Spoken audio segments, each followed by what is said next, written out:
We will now hear a reading from the composition that has won first prize in the Australian Christian Teen Writer Award.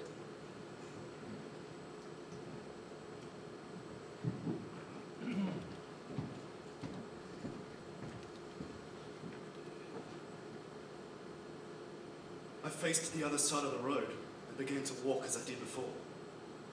As I placed the first foot in front of the other, the man walked right beside me until at last we reached the gate on the other side that ushered in another garden.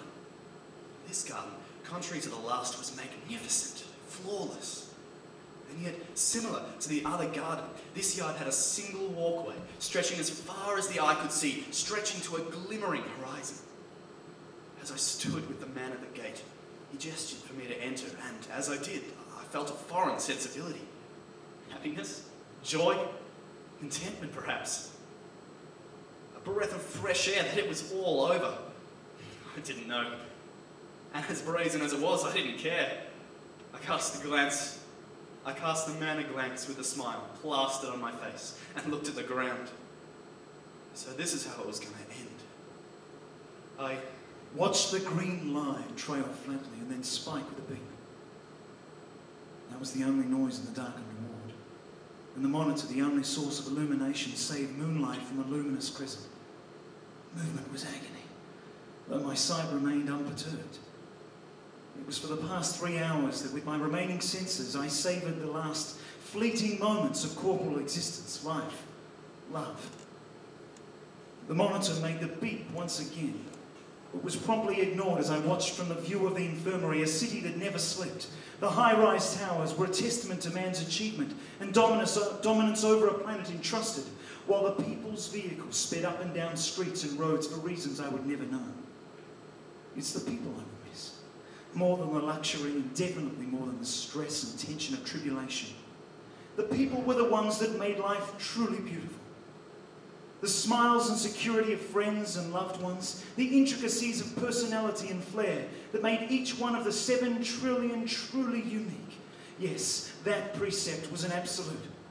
Not ambiguous like the truths of religion or political systems, metaphysics or love. People, humankind, are a thing of beauty and always will be. My shriveled body, however, was exhausted. Life drained out like a leaking tap, and it was tangible. I could feel it. The heart rate monitor picked up pace, now beeping twice every 5 seconds. This was it then. The end of my existence forever, condemned to a hole in the ground.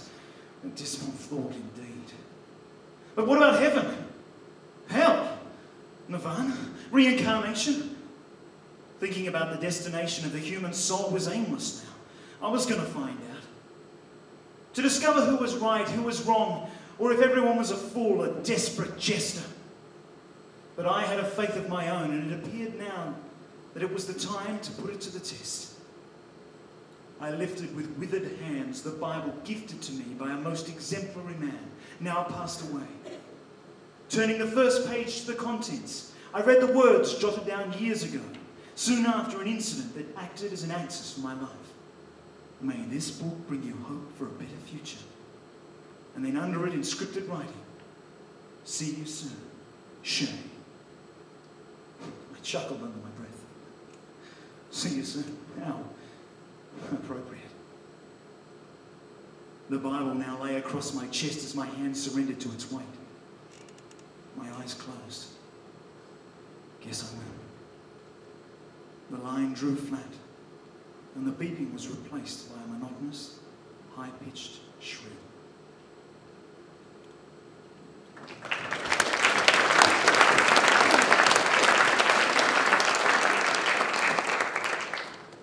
First prize in the Australian Christian Teen Writer Award has been won by Daniel Liwan Wang for his composition A Short Walk.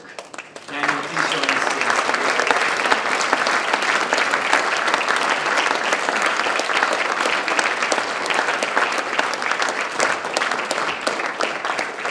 This is what the judges had to say about A Short Walk. The series of dramatic vignettes charts the life of an unnamed protagonist in search of purpose and meaning. The tenacious witness and courageous action of a lifelong friend rescues the narrator from certain death and an eternity without God. The narrative is punctuated by a dreamlike sequence set in a garden which serves as a metaphor for the spiritual journey. Written with elegance and aplomb, this story is at times raw and shocking, but ultimately hopeful. Ladies and gentlemen, Daniel Lee.